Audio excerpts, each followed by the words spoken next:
আচ্ছা, new repository create করতে হবে গিটহাব অ্যাকাউন্ট থেকে। এখান থেকে নিউ রিপোজিটরিটা ক্রিয়েট করতে হবে। আগের রিপোজিটরিটা ডিলিট করার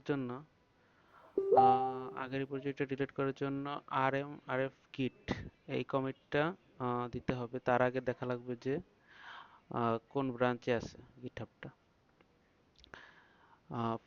রান করে দেখতে হবে, npm run dev দিয়ে দেখতে হবে এটা ঠিকভাবে চলছে নাকি, অথবা cd দিয়ে এখানে আছে cd দিয়ে আমাদের প্রজেক্টের পাথটা দেখতে হবে কোন পাথে আছে। পাথটা দেখে আমার ওই পাথ থেকে rm git দিয়ে আমার আগের git ব্রাঞ্চটা ডিলিট করতে হবে। এরপর আহ, নতুন রিপোজিটরি খুলে আগের মতোই git init git add dot দিব, git add readme.md না দিয়ে git add ডট দিব। এরপর পুরোটা কপি পেস্ট করে দিলেই নতুন গিটহাব প্রোফাইল অথবা গিটহাব অ্যাকাউন্টে পুশ হয়ে যাবে।